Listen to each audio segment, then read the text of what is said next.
Hi everyone, welcome back to my channel. నేను మీ actor Vamsi Kumar.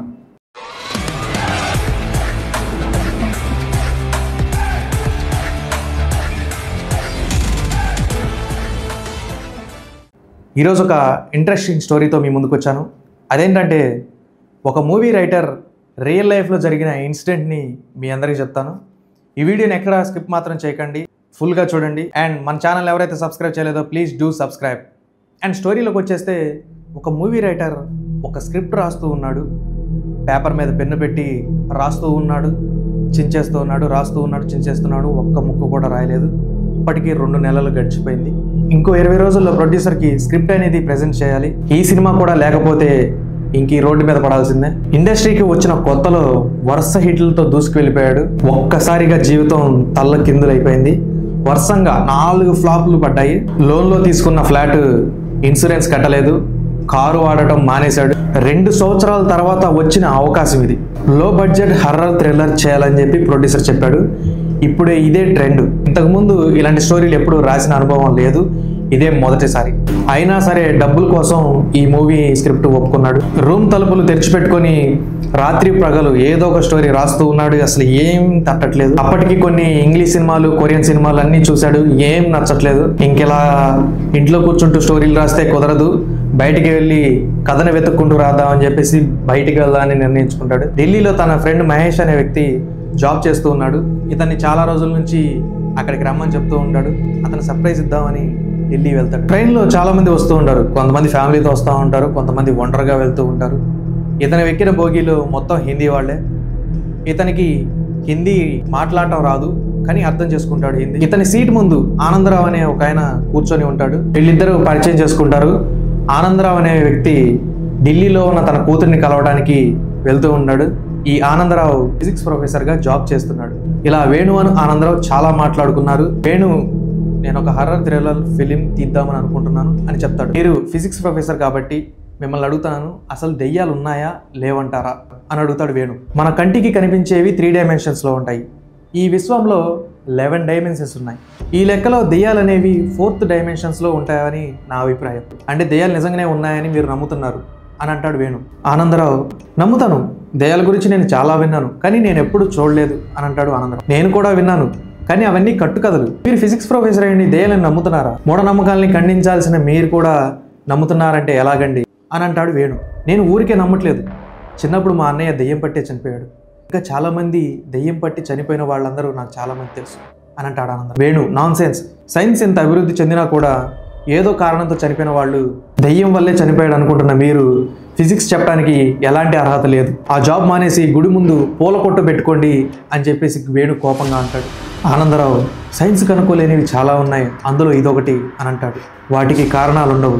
అవి ఉన్న దారిలో మనకు తెలియకుండా వెళ్ళినా సరే, అవి మనకు ఎదురొచ్చినా సరే, అప్పుడు అవి ఏం చేయాలనుకుంటాయో అవి చేస్తాయి. అదంతా కర్మ ప్రకారం జరుగుతుంది. కొంతమంది 80 ఏళ్ళకి చనిపోతారు, కొంతమంది 25 ఏళ్ళకి యాక్సిడెంట్ వల్ల చనిపోతారు, కొంతమంది రకరకాల రోగాల వల్ల చనిపోతారు, కొంతమంది పుట్టిన వెంటనే చనిపోతారు. ఎందుకు? ఇది కర్మ. దాని ప్రకారం చావు ఏ రూపాల నుంచైనా రావచ్చు, అది దెయ్యం కూడా కావచ్చు అని ఆనందరావు చెప్తాడు. అంటే మన ఆయుష్ తీరితే దెయ్యం కూడా మీడియంగా మారి మనల్ని చంపుతుంది, జస్ట్ లైక్ యాక్సిడెంట్ అని అంటాడు వేణు. ఎగ్జాక్ట్లీ అంటాడు Anandarao. You are the educated stupid అని అంటాడు వేణు. చూడు, దెయ్యాలని చూసామని, వాటితో మాట్లాడామని చాలా కథల్లో వింటూ ఉంటాం. అవి నిజమో కాదో మన దాకా వచ్చే వరకు మనకు తెలియదు. ఫారెన్లో సిఎస్ అనే ప్రక్రియ ద్వారా ఆత్మలతో మాట్లాడతారు. నీ గురించి నీకేం తెలుసు? చనిపోయిన తర్వాత వాటి జీవితం ఎలా ఉంటుందో వాళ్ళని అడిగి తెలుసుకుంటారు. ఇంకా అక్కడ పర్సనల్ రీసెర్చ్ సెంటర్లు ఎన్నో ఉన్నాయి. వీటి గురించి ఇంటర్నెట్లో వెతికితే దొరుకుతుంది అంటాడు ఆనందరావు. ఇంటర్నెట్లోనా అని ఎగతాళిగా నవ్వుతాడు వేణు. కరెక్టే, ఇంటర్నెట్లో 99% ఫేక్ వీడియోస్, ఫేక్ ఫొటోస్ ఉంటాయని నేను నమ్ముతాను, కానీ 1% చాలు కదా మన నమ్మకాలను మార్చుకోవడానికి అని అంటాడు ఆనందరావు. ఆ 1% కూడా ఫేకే అని మీకు ఎప్పటికైనా తెలుస్తుంది మాస్టారు అని అంటాడు వేణు. సరే, నేను చెప్పిందంతా ట్రాష్ అనుకో, కానీ నీకు ఈ కథ సినిమాలోకి పనికొస్తుంది అని అంటాడు. ఎందుకంటే సినిమాకి లాజిక్ అవసరం లేదు కదా అని అంటాడు ఆనందరావు. మీరు చెప్పిన వాటిని యూజ్ చేసుకొని ఒక మంచి హారర్ స్టోరీ రాయొచ్చు, బట్ సియాన్స్తో సహా మీరు చెప్పినవన్నీ నేను నమ్మను, అవి కేవలం సినిమాకి మాత్రమే ఉపయోగిస్తాను అంటాడు వేణు. ఓకే, నీ ఇష్టం. అనుభవాలే నమ్మకాలను సృష్టిస్తాయి, ఇప్పటి వరకు అభిప్రాయాలే ఉంటాయి. ఎనీవే, నాకు నిద్ర వస్తుందని ఆనందరావు అంటాడు. వేణు కూడా బెడ్ ఎక్కి పడుకున్నాడే కానీ తన మెదడులో ఎన్నో ఆలోచనలు, ఈ స్టోరీ ఎలా రాయాలి అని ఆలోచిస్తూ ఉంటాడు. 2 గంటలు గడుస్తుంది. ఎంతసేపటికి నిద్ర రాకపోవడంతో కిందకి దిగుతాడు. ఆనందరావుతో సహా అందరూ పడుకుని ఉంటారు. ఒకసారి పాకెట్ చెక్ చేసుకుంటాడు. సిగరెట్లు ఉండవు. ఒక్కరోజైనా అన్నం తినకుండా ఉంటాడేమో కానీ సిగరెట్ లేకుండా ఒక్క గంట కూడా ఉండడు వేణు. ఇలాగ వచ్చిన స్టేషన్లో తీసుకున్నందుకు తనను తానే తిట్టుకుంటాడు. నిద్ర రాక డోర్ దగ్గరికి వెళ్ళి నుంచుంటాడు. చల్లగా గాలి వస్తుంది. అలా చీకట్లోకి చూస్తూ ఉంటాడు. ఏంటి గురు నిద్ర పట్టట్లేదా అని వెనక నుంచి ఒక వాయిస్ వినిపించడంతో వెనక్కి తిరిగి చూస్తాడు. 5 అడుగుల పొడవు, మాసిన బట్టలతో, చెదిరిన జుట్టుతో కూలి పని చేసుకునేవాళ్ళలాగా ఉంటాడు. నాకు నిద్ర పట్టట్లేదు గురు, అందుకే అటు ఇటు తిరుగుతూ ఉన్నా అంటూ జోబులో సిగరెట్ తీసి వెలిగించుకుంటాడు. అతని చేతిలో సిగరెట్ చూడగానే వేణుకి ప్రాణం లేచి వస్తుంది. తాను తాగే బ్రాండే ఎలా అడగాలని చాలాసేపు ఆలోచిస్తూ ఉంటాడు. ఏంటి గురు సిగరెట్ కావాలా అని చెప్పి తన జోబులో ఉన్న సిగరెట్ తీసి వేణుకి ఇస్తాడు. తానే అగ్గిపొలతో వెలిగిస్తాడు. వేణు ప్రాణం లేచి వచ్చినట్లయింది. గుండెల నిండా పొగ పీల్చుకొని బయటికి వదులుతాడు. ఎక్కడికి గురు వెళ్తున్నావు అని అడుగుతాడు. ఢిల్లీ వెళ్తున్నా.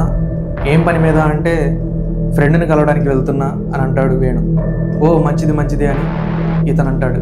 ఏం చేస్తుంటావు అని అడుగుతాడు. నేను ఒక రైటర్ని. అంటే ఏంటి అని అడుగుతాడు. సినిమాలకి కథలు రాస్తూ ఉంటాను అని చెప్తాడు. అవునా గురు, నాకు సినిమాలంటే పిచ్చి, ఇంతకీ ఏం కథ రాస్తున్నావు అని అడుగుతాడు. తెలుగు సినిమా అని చెప్తాడు. తెలుగు సినిమానా గురు, నేను తెలుగు సినిమాను పెద్దగా చూడను, తమిళ, మలయాళం, భోజ్పురి ఇలాంటి మూవీస్ చూస్తానని చెప్తాడు. ఓహో అంటూ సిగరెట్ కాల్చుకుంటూ ఉంటాడు వేణు. మర్చిపోయా, నా పేరు బౌన్స్లే, మీ పేరేంటి గురు అని అంటాడు. నా పేరు వేణు అని చెప్తాడు. గురు సినిమా అంటే మంచి రొమాన్స్ ఉంటుందా అని అంటాడు బౌన్స్లే. అన్నీ ఉంటాయి అంటాడు వేణు. ఆ తర్వాత సినిమా ఏం రాస్తున్నారు గురు అని అడుగుతాడు బౌన్స్లే. వేణుకి చెప్పాలనిపించకపోయినా సరే హర్రర్ థ్రిల్లర్ ఫిలిం అని చెప్తాడు. అవన్నీ ఎవరు చూస్తారు గురు, మంచి మసాలా సినిమా రాయకూడదు, మాలాంటి వాళ్ళు ఎగబడి చూస్తారు అని అంటాడు బౌన్స్లే. అలా పళ్ళన్నీ బయట పెట్టి నవ్వుతూ ఉంటాడు బౌన్స్లే. ఆ పళ్ళన్నీ పాడైపోయినట్టు అనిపిస్తూ ఉంటుంది. ఇది చూసిన వేణుకి అసహ్యంగా అనిపించి ఏం మాట్లాడు. గురు మీరేమనుకోకపోతే నేను కూడా ఒక మంచి సినిమా కథ చెప్పనా, మీకు కావాలంటే వాడుకోండి అని అంటాడు బౌన్స్లే. వేణు అదేం పట్టించుకోకుండా తన సిగరెట్ తాను తాగుతూ ఉంటాడు. మా చంద్రకాంత్ గాడి పక్కింటి ఆంటీ లవ్ స్టోరీ కథ వింటారా, చాలా థ్రిల్లర్ గా ఉంటుంది అని మళ్ళీ నవ్వుతూ ఉంటాడు బౌన్స్లే. వేణు అసహనంగా చూస్తాడు బౌన్స్లే కలిసి. సిగరెట్ ఇచ్చిన కృతజ్ఞతా భావంతో ఇప్పటి వరకు భరిస్తూ వచ్చాడు. ఇంకా నాకు నిద్ర వస్తుంది, వెళ్ళి పడుకుంటా అని అంటాడు వేణు. అవునా గురు, ఇంకొంచెం సేపు ఉంటే మంచి స్టోరీ చెప్పేవాడు గురు, సరే గుడ్ నైట్ అని అంటాడు బౌన్స్లే. కానీ గురు మీరు ఇంకో 2 గంటలే నిద్రపోతారు అంటాడు బౌన్స్లే. అదేంటి అంటాడు వేణు. ఎందుకంటే ట్రైన్ 2 గంటల్లో పట్టాలు తప్పుతుంది అని అంటాడు బౌన్స్లే. నీకెలా తెలుసు అని అంటాడు వేణు. అవన్నీ నాకు తెలిసిపోతాయి గురు, ఎలా అని మాత్రం అడగండి. బిషోయ్ అనే ఊరి దగ్గర ట్రైన్ పట్టాలు తప్పుతుంది, అప్పుడు మనకి చాలా టైం దొరుకుతుంది, అప్పుడు మీకు మంచి కథ చెప్తాలే, మీ సినిమాకి పనికొచ్చే కదా అంటాడు బౌన్స్లే. అంటే మీరందరూ దొంగలా అని అంటాడు వేణు.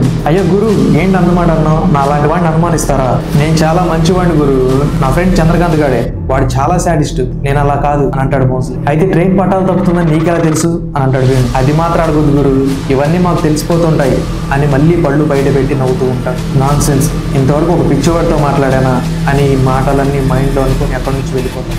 జాగ్రత్త గురు, తలకి మెత్తడిది ఏదైనా చుట్టు పెట్టుకొని పడుకోండి అన్నాడు బౌన్స్లే మళ్ళీ గట్టిగా నవ్వుతూ. వేణు అదేం పట్టించుకోకుండా పైకి ఎక్కి పడుకోగానే నిద్ర పట్టేస్తుంది. కొద్దిసేపటికి తలకి బలంగా ఏదో తగిలినట్టు అనిపించడంతో వేణు కళ్ళు తెరుస్తాడు. కళ్ళు తెరిచి చూస్తే అందరూ పరిగెడుతూ ఉంటారు, చాలా మంది ఏడుస్తూ ఉంటారు. తలకి గట్టిగా తలగడంతో కిందకి దిగ్గానే కళ్ళు బయర్లు గమ్మినట్టు కనిపిస్తుంది. కొద్దిసేపటికి కళ్ళు తెరుచుకొని ట్రైన్ బయటికి వస్తాడు. చుట్టూ వర్షం పడినట్లుంటుంది, నేలంతా బురదగా ఉంటుంది. వీరి ముందు బోగీలు మాత్రం అన్నీ పక్కకు పడి ఉంటాయి. వీళ్ళ అదృష్టం ఏంటంటే వీళ్ళ ఒక్క బోగీనే పడకుండా ఉంటుంది. పోలీసులకి ఫోన్ చేద్దామని ఫోన్ తీస్తాడు. అక్కడ ఎటువంటి సిగ్నల్స్ ఉండవు. ఫోన్ టార్చ్ లైట్ ఆన్ చేసి చూస్తాడు. పక్కన అంతా పంట పొలాలు. కొంత దూరంలో ఒక బిషోయ్ అనే అక్షరాలు కనపడతాయి. వేణు ఆశ్చర్యంగా అంతే చూస్తూ ఉంటాడు. చుట్టుపక్కల ఏడుపులు తప్ప ఏం వినిపించడం లేదు. అంతా గందరగోళంగా ఉంది. ఏమన్నా చేద్దామంటే తన మెడ కట్టేసి ఎటు తల తిప్పలేని పరిస్థితి. వేణు తన మెడని పట్టుకొని అటు ఇటు తిప్పడానికి ప్రయత్నిస్తాడు. ఇంతలో తన వెనక నుంచి ఒక చెయ్యి పడటంతో భయంతో వెనక్కి తిరిగి చూస్తాడు. ఏంటి గురు, నేను చెప్పానే ట్రైన్ పట్టాలు తప్పుతుందని, ఏంటి మెడ పట్టేసిందా అని నవ్వుతూ చూస్తాడు బౌన్స్లే. నువ్వు చెప్పింది నిజమే, కానీ నీకు ఇవన్నీ ముందే ఎలా తెలుసు అని ఆశ్చర్యంగా అంటాడు వేణు. చెప్పానుగా గురు, మాకు ఇవన్నీ ముందే తెలుస్తుంటాయని. అయినా ఇక్కడెందుకు, దగ్గరలో మా ఇల్లుంది పద, అక్కడికి వెళ్ళి రెస్ట్ తీసుకుందాం అని అంటాడు. పైగా నీకు కథ చెప్తా అని మాట కూడా ఇచ్చాను అని అంటాడు బౌన్స్లే. అంతే ఆశ్చర్యంగా చూస్తూ ఉంటాడు వేణు. ఇంకేం మాట్లాడకుండా నా వెంట రాండి అంటూ బౌన్స్లే వేణుని తీసుకువెళ్తాడు. పొలాల మధ్య ఉన్న చిన్న దారిలో తీసుకువెళ్తూ ఉంటాడు. వేణు తల చాలా నొప్పిగా ఉంటుంది. ఇంకా అక్కడే ఉండలేక బౌన్స్లీ వెనక నడవటం మొదలు పెడతాడు. దారంతా బురద నిండిపోయి ఉంటుంది. జాగ్రత్త గురు, పురుగు పుట్టురా ఉంటాయి, వాన పడింది కదా, నాకంటే అలవాటు అంటాడు దారి చూపిస్తూ. మీ ఇల్లు ఎక్కడా అని అంటాడు వేణు. ఇంకో 2 కిలోమీటర్లు నడిస్తే వస్తుంది, కొద్దిగా ఓపిక తెచ్చుకోండి, ఈ లోపల నా జీవితంలో నిజంగా జరిగిన కథ చెప్తా. వేణు ఏం మాట్లాడకుండా భయంతో కొంచెం ఆశ్చర్యపోయాడు. ఒక పక్క మెడ నొప్పి భరించలేకుండా ఉంది. కొంచెం రెస్ట్ తీసుకోవాలని బౌన్స్లీ వెనక మౌనంగా వెళ్తున్నాడు. తర్వాత స్టోరీ పార్ట్ 2లో చూద్దాం. ఈ పార్ట్ 1 కనుక మీకు నచ్చినట్లయితే please like and share and subscribe. Thank you guys.